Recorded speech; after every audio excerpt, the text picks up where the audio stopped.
Welcome to Energy Vista, a podcast on energy issues, personal and professional trajectories. I'm your host, Leslie Palti-Guzman. In each episode of this podcast, we chat with energy experts from all around the world. We exchange on timely energy issues as well on their life experience. You will learn a lot whether you're an energy aficionado or a newbie. It's December 4, 2020, and time for a new Energy Vista episode. Today I'm exchanging with Colette Lewiner, Senior Energy Advisor to Capgemini Chairman and Independent Board Director at several companies, including two blue-chip companies listed at the CAC 40 on Euronext Paris, EDF, and Bouygues Group. Hi Colette, welcome back to the Energy Vista podcast. Hello Leslie, how are you? Very good. You're the most frequent guest on our show, so it's a true honor, and we're glad to have you back. Thank you. So last time we exchanged at the beginning of the COVID-19 humanitarian health crisis, so more than 7 months ago, and we discussed what could be the consequences of the pandemic on our energy markets and also on climate change and climate policies. And as the Western world gets ready to maybe get the vaccine soon, some countries like in the UK and in the US, the logistics behind the delivery is ramping up. So it's a good timing to check on what we got right and what we got wrong from our last episodes in April. And also, we were going to discuss the recent release of Capgemini's World Energy Markets Observatory, published last month, where you are a regular contributor and author. What has surprised you the most, Colette, in terms of energy policies and behaviors as the pandemic continues to unfold? So what surprised me the most is probably two things. One, how quick people were to adapt their way of living to the pandemic and also their energy consumption. They were able to adapt very quickly on digital tools like Zoom or whatever others, and also they changed their way of living and no transportation, for example, and that had a very big impact on greenhouse gases emissions that fell by 20% during the lockdown period this spring. So this is one thing that I thought would be right before pandemic, that behaviors were crucial to achieve greenhouse gases emissions decrease, but this was a real experiment, I would say. The second thing was on stimulus plans. Countries and also at the level of the European Union adopted very large stimulus plans. And I, at the beginning, was skeptical. I was not sure that climate change would be at the heart of those stimulus plans. I thought that medical questions, social questions, unemployment would be taking the whole part of the screen, if I may say. And it's not what happened, at least in Europe. Around 30%, 1/3 more or less, of the stimulus plans have to be devoted to climate change projects. So this shows that climate change, at least in Europe, is really becoming at the heart of governments' behavior, also companies' behaviors, and wishes of people. It has also to become part of behaviors of people, but this will take a bit more time. Yeah. Well, I think in the US, with the Biden administration and the nomination of a climate envoy, climate czar with John Kerry, we may see also that there will be a new way of doing politics and international relations with trying to see everything through the lenses of climate, or seeing more things through the lenses of climate. So solving humanitarian crises through climate, solving trade relationships through climate. I mean, we'll see if it works or not, but at least that's the goal with the new Biden administration, and we'll see also what kind of constraint they may have in the Senate to unfold their climate policies. So you mentioned that emissions have dropped drastically during the lockdowns. we know that we cannot have a lockdown every year that drastic to reduce emissions.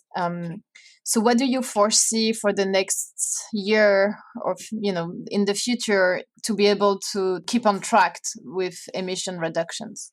Yes, you're right, Leslie. We would need to have a lockdown that we had at the beginning of the year, the same type of lockdown every year for 10 years, to be on the right track of the Paris agreements. We're going to celebrate the fifth birthday of those Paris agreements next week. So this is not possible. It's not. We don't wish that as well. So let's discard it. So if we take the trends of 2019, those trends were not putting us at all on the right track. If we would have continued, we would have arrived to a raise of global temperature in 2050 of, let's say, 3.5 degrees, around that, while the objective is between 1.5 and 2 degrees. So we are not at all on the right track. So I think we need to do many things. We need to decarbonize our economy, if I may say. And for this, we need first, if we talk about electricity generation, to stop using coal and decrease the uses of gas. Gas is much, much less polluting than coal, but still it emits CO2, and the gas itself, the methane, is a greenhouse gas, very dangerous greenhouse gas. So I think this will be progressively happen. The costs and prices of renewables like sun and wind are going down drastically. The solar generation has decreased by 18% each year since 10 years. So this is incredibly going down quickly. So this is one point, knowing that you cannot manage a grid with only those type of intermittent type of electricity. You need some schedulable electricity, and you could associate, if you don't want to emit greenhouse gases, you could associate nuclear. So not closing the nuclear plants that are, if they work in a safe way, of course, and probably build new of them. So this is. But the trend in Europe is more towards coal, phasing out coal, but also phasing out nuclear. Yeah, I don't find that very logical. And Germany will really struggle to meet its greenhouse gas objectives, because they will close coal, but by closing nuclear, they will have to use more gas. And gas is, again, it's emitting CO2. So, I mean, it's a bit contradictory. Whatever, this is, we see how they're going to go through that. Then you need to also decarbonize transportation. Of course, trains use electricity, but then cars. And this means probably to accelerate electrical vehicle deployment. With still some issues, of course, because batteries are still very too heavy, charging time is long, and the cost is also more expensive than an internal combustion vehicle. Nevertheless, the trend is there, and I think it's going to accelerate. Let's only be careful on the battery sides. Batteries will be more and more manufactured in China. This is one point. So if we want to have some sovereignty around that, we need to think of building also big factories, at least in Europe or in the US. And you use a lot of rare metals, rare earths in those batteries, and those today are refined in a big way in China. The resources come, cobalt, lithium, etc., come from different places of the world, of course, but it is refined in China. So China has with that a strategic tool. So we need to do many things, and we need to recycle the batteries. Our earth will not be enough to provide all those mineral resources if we see the expansion of batteries and electrical vehicles as it should be. Yeah. And the third, excuse me. Go ahead. Yeah, go ahead. The third point I wanted to talk about is green hydrogen. This will allow, when it's going to be competitive, it's not yet, that this will allow to decarbonize the 15% roughly of economy that is not decarbonized in another way, meaning in the industry. If you take refineries or if you take steel making plants, of course, there is a big challenge because green hydrogen is today much, much more expensive than what's called gray hydrogen, which is produced with coal or gas, and which emits a lot of greenhouse gases. So there are today plans and stimulus plans to accelerate that. And the cost has to go down. And you need, of course, to do that, green electricity. So you will need to build even more green electricity plants, renewable plants, for example. So that's in a nutshell. Of course, there are other things, and people behavior will be crucial. For example, in energy spending to heat or cool the buildings. Of course, this has to be used in the right way, and for this, I think IoTs, intelligent sensors, will help a lot. Yeah. So you see Europe as a world leader in low carbon electricity. Yes, but with some potential weaknesses that need to be addressed, such as becoming more reliant on the supply chain and clean tech, and maybe support some European champion behind batteries and have its own mining of minerals like rare earth minerals, and also expand the production of renewable so that it can also support the new hydrogen supply chain. Yes, and I'm not sure they're going to be able to do the. If you look at the European plans for hydrogen, it's huge. Huh? It's 80 gigawatt by 2030, which is only in 10 years. Huh?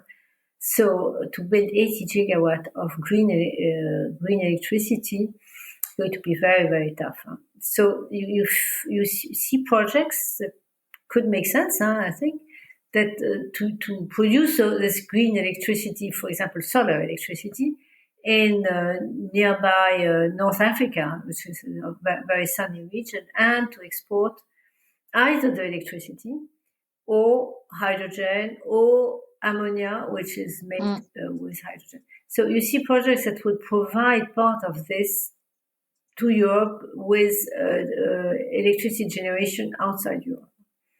Yeah.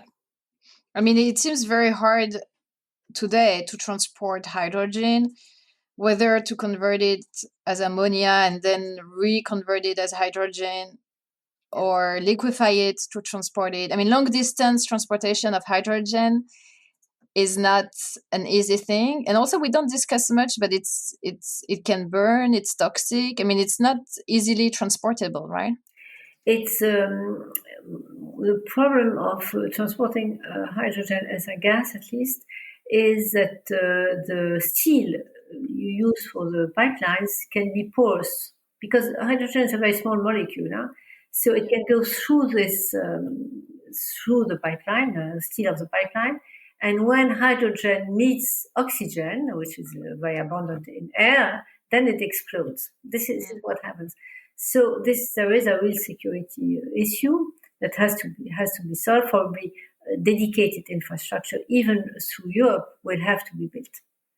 The idea is a lot to use existing gas infrastructure, gas infrastructure, which probably if we use less gas in Europe, those will not be totally full; they will be partially empty. But you need to be sure that on the security side, it is possible.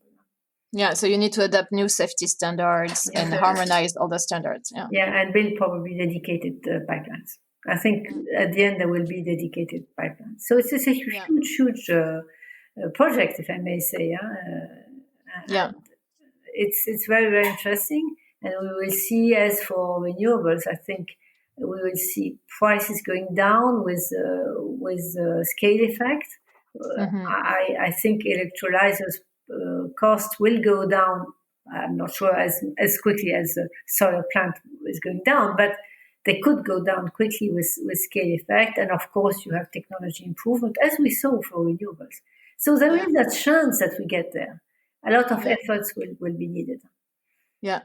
There is a very interesting section in the report that talks about the reliability of the grid and its ability to integrate higher share of renewables.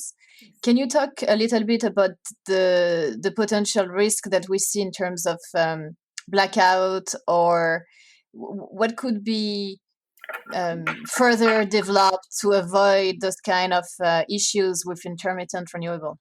Yes, we saw that during the lockdown. We saw many things during lockdown. People embracing digital tools very quickly. Yeah. And we saw the grids having a percentage of renewables, which is what we think will be met in 10 years. So why? Because the consumption went down, there was sun and wind, so the proportion of renewables went up.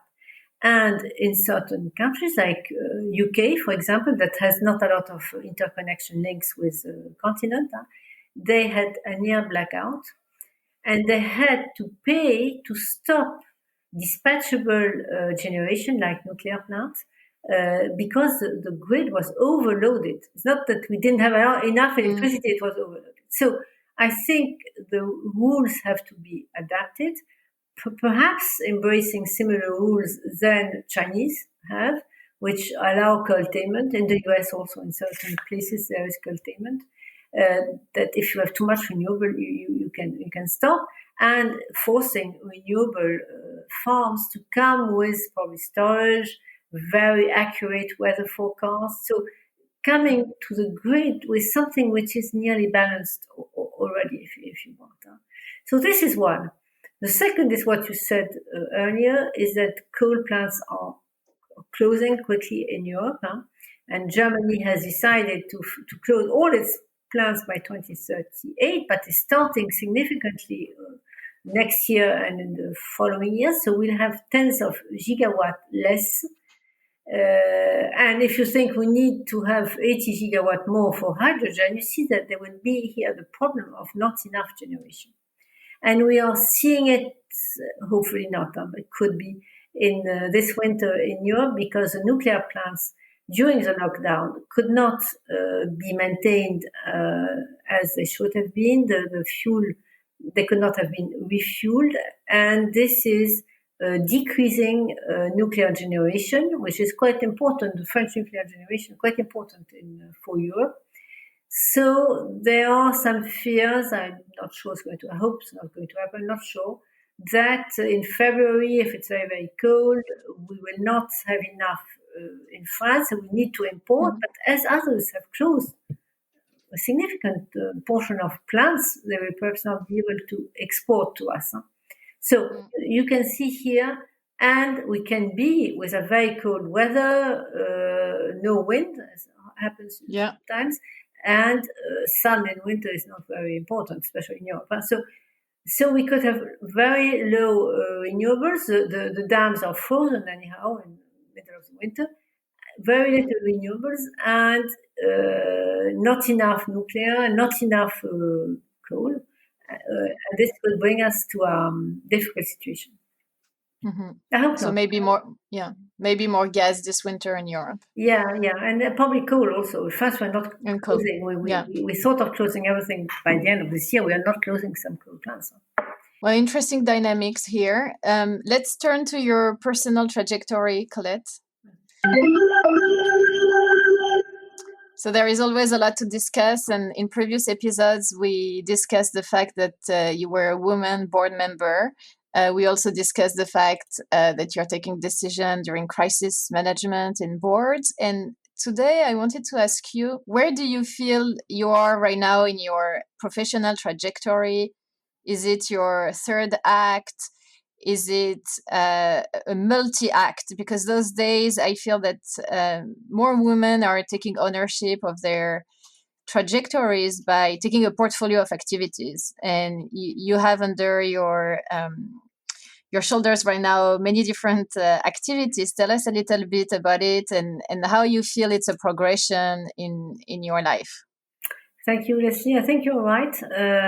I am sitting in 5 boards.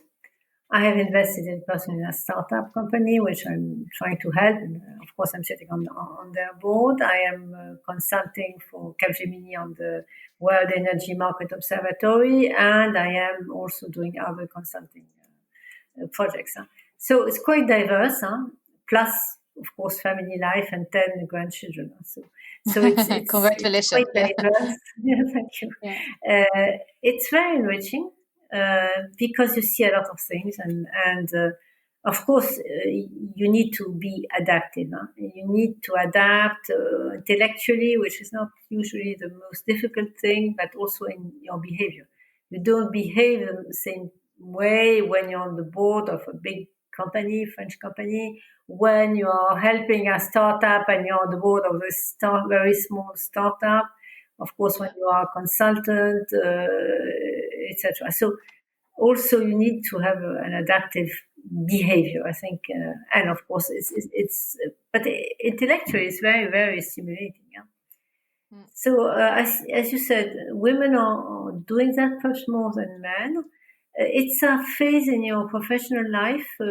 Doesn't mean that you cannot come back to a full-time job in a company, for example, or create your own company and then be full-time there. So I think women are doing that, and they should accept it, not having the perfect vertical trajectory that men are looking for in companies, but sometimes to step aside, do something a bit different, can come back in what they were doing before, or type of work they were doing before, or create something else.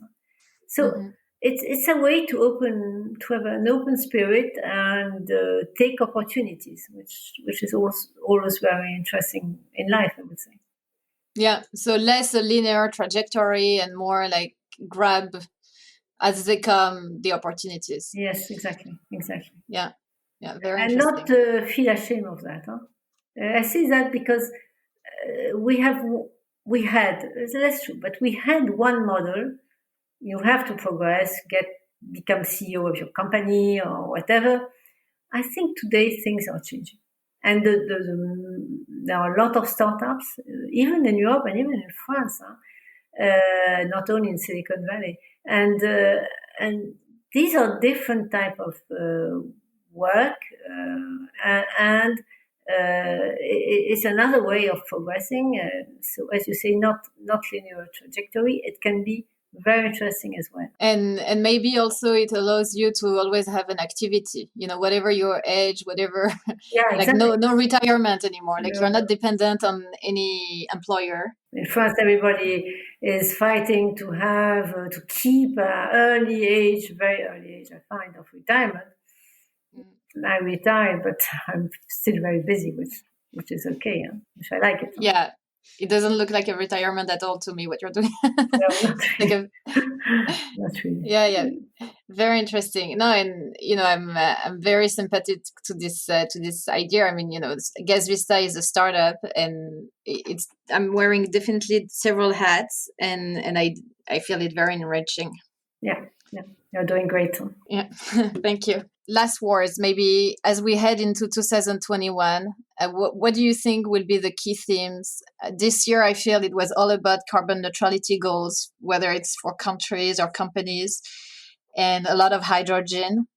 Do you think those trends will continue in 2021? We'll see something different? I think the trends will continue. I think more players are getting into this renewable energy sector, including oil and gas companies. I think also that companies will be more conscious of really having a trajectory to become carbon neutral, because you hear declarations like BP chairman said we're going to be carbon neutral in 2050. Okay, perhaps, but you need the trajectory. I mean, if not, it's a long-term wish. So interim goals. Interim goals. You need also measurement. Measurement is very diverse today on climate issues. If you think of the financial aggregates, when you talk about EBITDA, everybody knows what is EBITDA. You have a few sort of financial instruments and financial parameters that are standardized. In the case of climate, you don't have that. So if you want to have KPIs for climate and make them externally known in a clear way, you need to have something which is standardized. And I think progress will be done around that. It seems to be very technical, but I don't think it's true, because if companies are serious about what they are saying, they need a trajectory, they need KPIs, measurable KPIs, and KPIs that can be communicated clearly to the outside world. Yeah. Otherwise, it won't be enough also for, social acceptability. And exactly. Yeah. Great. Well, great way to end. And thank you so much, Colette. Thank you a lot, Leslie. Thank you.